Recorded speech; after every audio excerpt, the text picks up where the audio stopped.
Focus on the beginning of Unit 6.3 to 6.6. This is Part 1 of Section 6.3, focusing on the graphs of the sine and cosine functions. We're going to start with a basic parent set of graphs, y equals sine of t, y equals cosine of t. We're going to graph them, and after we learn some fundamentals, we're going to start working to transform these parent graphs. And so, as we start, what I asked you to do, and this is you're going to see a filled-in version of the notes just to save some time here in this video. I asked you to go to your unit circle and fill out for a series of angles t the associated sine value.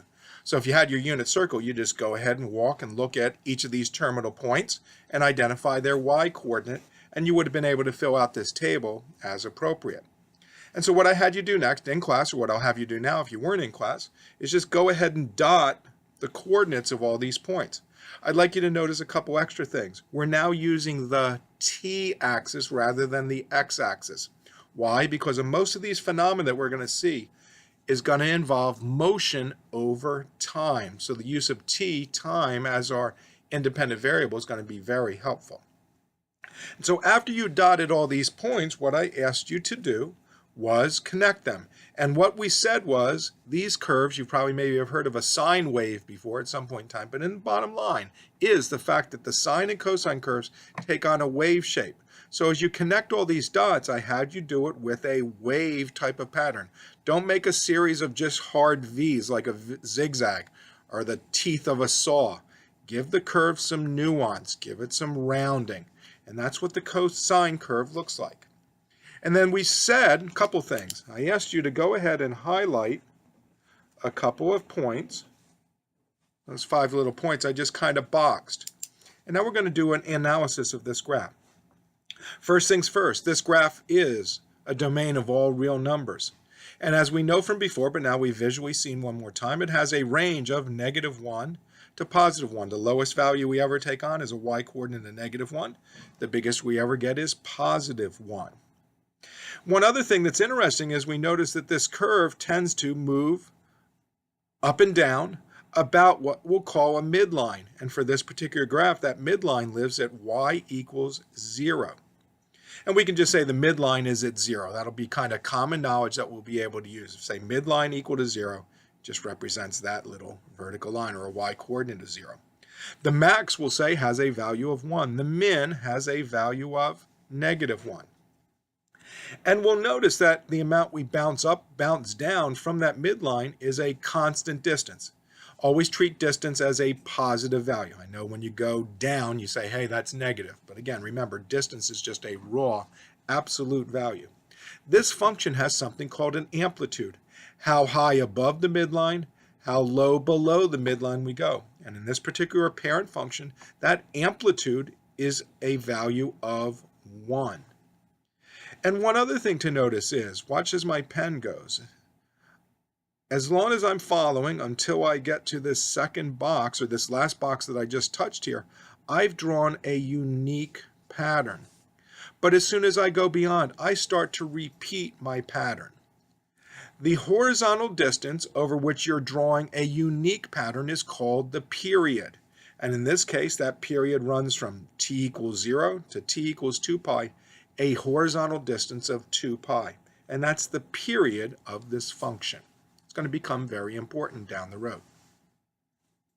Now, a couple other characteristics of this. Number one, going back to some things we did in analysis of functions way back when, the sine function has odd symmetry. We can prove that or show it in 2 ways. First things first, algebraically, f of -x is equal to -f of x. f of -x equals -f of x. Or another way to look at it is this graph folds perfectly over that nice little 45-degree line. Usually we call it y equals x, but in this case we'll call it y equals t because we're now living on the t-axis. So a odd symmetry function. And then what I asked you to do next is do the same doggone thing for the cosine function. You would have filled in your table, you would have gotten a series of points, and then you would have graphed them. And this is the resulting graph that you'd get. I also asked you in class to kind of look in this little small window. Again, what do you notice? The drawing pattern is the same, or is unique. until I get right to this point, and then it starts to repeat itself. I draw the same thing over and over again, both to the left and right. This function has the same period of 2 pi. It's got the same domain, all real numbers. It's got the same range, -1 to 1. Notice the brackets, because you hit -1, you hit +1 with your y value. It also goes back and forth about what? The line y equals 0. It has a midline of 0. It has a max of 1. It has a minimum of -1. How high up above the midline does it go? What's the distance it goes down? In both cases, goes up 1, it goes down 1. This function has an amplitude of 1. And the last piece is that this function is an even function. Why? Algebraically, because f of -x equals f of +x. F of -x, f of +x are the same. Or you can say this graph folds beautifully over the line y equals, in this case, folds beautifully over the line that's handled by the y-axis, aka this vertical line I could fold perfectly. This is a even function. Now there's one other thing I ask you to do with these boxes. We're going to look when we draw these functions. You don't need to repeat it over and over again. You'll probably be asked, hey, just draw 1 period's worth of data. And the simplest place to do that is between 0 and 2 pi. Why? Because it maps a lot of the stuff we did in the unit circle days and so many other things. So here's what I'd like you to look at. I'm just going to call this out. This is called a drawing pattern. For the sine function, when I draw between a period between 0 and 2 pi, I start at the midline, I go to the max, back to the midline, hit the min, and finish up back at the mid. Mid, max, mid, min, mid. For a cosine pattern, what do? Max, mid, min, mid, max. Max, mid, min, mid, max. These drawing patterns are going to become very important to us as we continue. Now what I gave you on the next page was nothing more than the same information just written out in tabular format and then written out in sentence format. Feel free to stare these down. If you like one more than the other, or if you like what we did in the last 6 or 7 minutes, any one of these accomplishes the same objective in terms of the information that we're trying to convey. So be comfortable with them. In class, the next thing that you were asked to do was to build a partner graph. The graph of y equals negative sine t on this page and y equals cosine t, negative cosine t on the other page. Now, what I'm going to do very quickly, I'm going to redraw in brown my parent graph, y equals sine of t.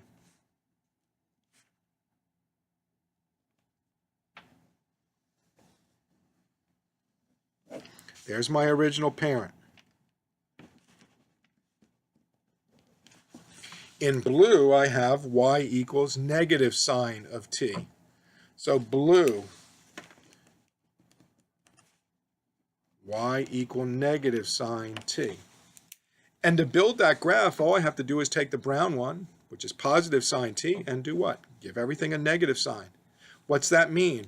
Well, every y value that used to be negative now becomes positive. Every y value in the parent, in brown, that was positive now becomes negative in blue. And you can see the new curve that has been developed. If you notice, I'm going to go ahead and box off 5 items. The curves are what? Different placement, but they all share the same characteristics. Negative sine of t. It still has what? Remember, that's the blue graph that you're looking at. It still has a midline at 0. It still has a max at 1. It still has a min at -1. It has an amplitude that is still 1. Everything just like the parent. The only thing that's different really is, looking in this little, our narrow view, again, our default view, 0 to 2 pi. What do I notice? It's a different drawing pattern. Look at my boxes. Still, I start at the midline, but in the normal sine pattern, which has me go up to the max, the negative sine pattern has me go down to the min first. Mid, max, and finish up again at the mid. So again, a negative sine pattern starts at the midline but has me go down first. I also asked you to develop a negative cosine pattern. And just to save ourselves a little bit of time, I'm not going to, well, tell you what, let's be consistent. I'm going to go ahead and draw the parent graph, just a little bit of it, in black. There's our original parent.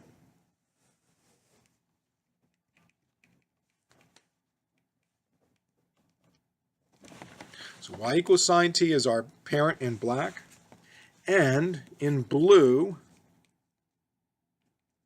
is y equal negative cosine t. And apologize here, let me fix that. Not y equals sine t, y equals cosine of t. My apologies. And so our new graph is blue. That's the transform cosine graph. I'm going to box it again. 5 boxed points. And what do I notice about the negative cosine graph? Unlike the cosine graph, which starts where? At its max, the negative cosine starts at its min.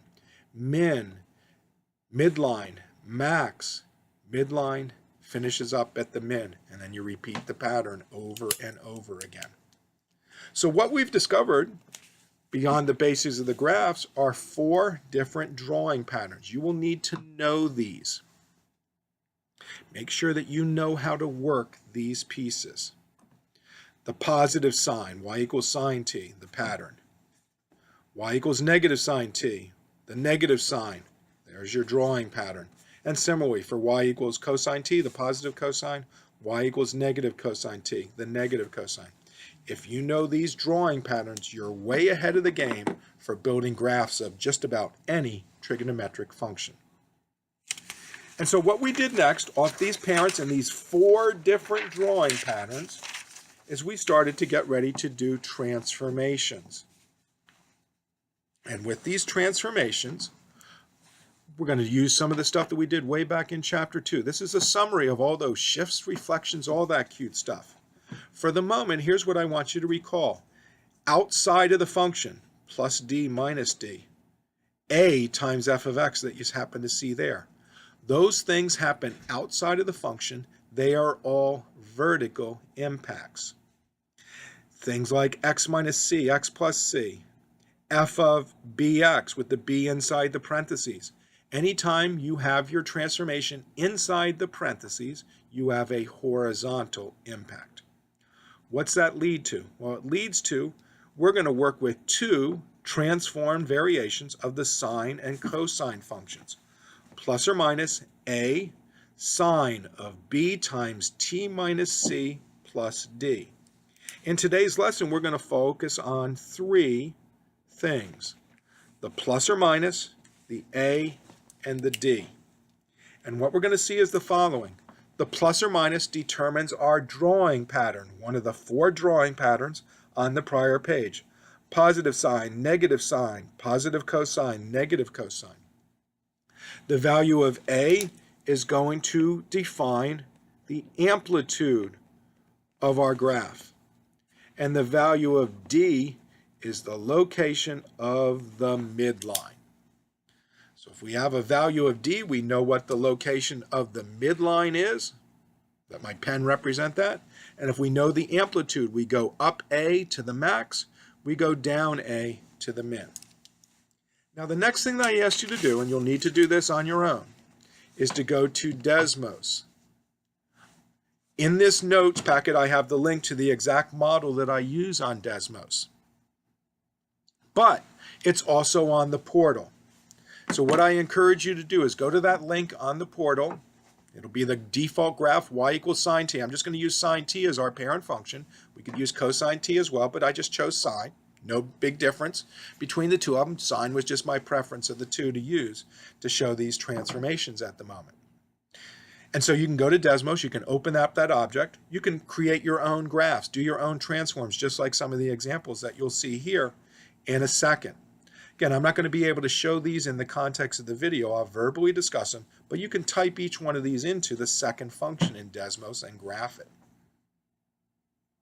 So, remember one other piece. You can't mess up this thing in Desmos. If your graphs get all crazy, all haywire, things start to blow up, just close the window. Go back to the portal and re-click on that Desmos link, and you'll start fresh with this graph just like it looks. And so what I asked you to work on was the following.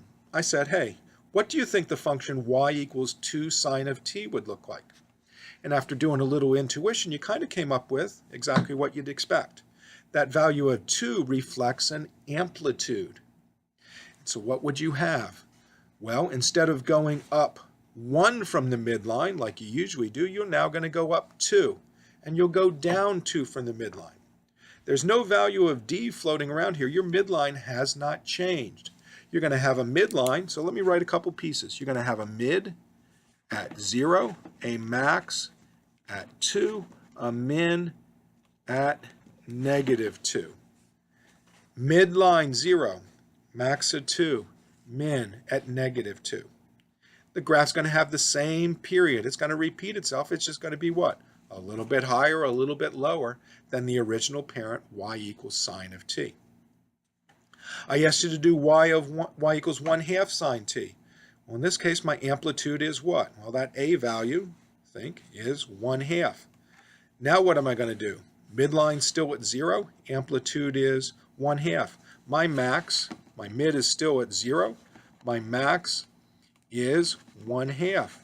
My min is -1/2. Those again are y values that I would see. Check them in Desmos. You'll see that exact same thing happen. I next asked you to do y equals sine t plus 3. Well, in this case, what do you have? You have a d value of 3. And think about what you know about transformations. This would tell us take the whole graph of sine t and shift it up vertically by 3. So if the midline used to be at 0, the midline now will be at 3. Your amplitude has not changed. You don't see a number in front of the sine, do you? What's that tell you? It tells you that you go up 1, 3 plus 1 is the max. Max equals 4. Min is 3 minus 1. Min equals 2. Again, check in Desmos, run all these, compare against your parent function y equals sine t. And the last one we talked about, y equals sine of t minus 2.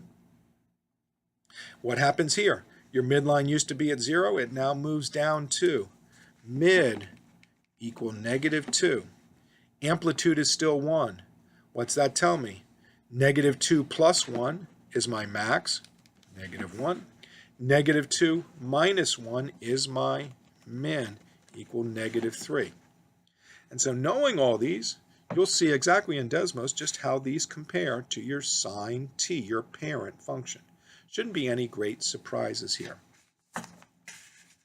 So I'm going to bypass these. This will be a little bit of homework, your last page, but let's do one more piece. I asked you, and we're going to do 2 of these. We're going to stick with the sine function. We'll come back in our next class. We'll do a little bit of practice with the cosine function. I'd ask you to graph the following function. Y equals 3 sine t plus 2. And again, I want you to draw it in our little default viewing window, those 5 little boxes, 0 to 2 pi. Let me move my camera down. I apologize for that. So y equals 3 sine t plus 2. Well, first things first, you have a positive sine pattern. How do you know that? Because you don't see a negative sign sitting out in front. You know that your amplitude, I'm just going to write amp, equals 3. And you know that your midline equals 2. So what I can do is the following. Watch what I'll do. There's a 2. I've just kind of dashed. That's not part of the graph. It's just a drawing aid for me. The midline at 2. My amplitude is 3. So to get my max, what do? Max equals 2 plus 3 equals 5. And my min equals 2 minus 3 equals -1. I now have a max, a mid, and a midline. And I kind of have my intervals that I want to draw, my 5 boxes, so to speak, between 0 and 2 pi. What do I know about the positive sine pattern? It starts at the midline. It goes to the max. Look at my second point. I went up to the max, pi over 2, 5. It comes back to the midline. It goes down to the min at -1, and it finishes up back at the midline. This is a relatively, maybe not perfectly to scale, but it's a nice sine curve. I've identified my pieces. I'm in solid shape. So far again, what are we focusing on? We're focusing on transformations with 3 pieces. We're looking today at plus or minus. We're looking at your amplitude. We're looking at your midline. Those are the pieces we're working with so far. So, one more to do. And again, we're just approximating these, but it's a good starting point. These are made up at random, by the way. Y equals -19 sine of t plus 24. -19 sine of t plus 24. What do I have? A equals 19, D equals 24. A is amplitude, D is midline. And I have a, what? I got a negative sign this time. I have to draw the negative sine pattern. So here I go again. 0, pi over 2, pi, 3 pi over 2, 2 pi. Negative sign pattern eventually. Let's handle out a couple of things. My midline has to be at 24. So there's a 24. My max is what? 24 plus 19, 43. My min equals 24 minus 19 equals 5. So it might not be perfectly to scale here. I apologize for that, but I'll put a 5 kind of just a little bit above the y-axis. I have a negative sign pattern this time. What do? First things first, negative sign starts at the midline. It goes to the min first because it's a negative sign pattern. It comes back to the mid, hits the max, finishes at the mid. And here we go.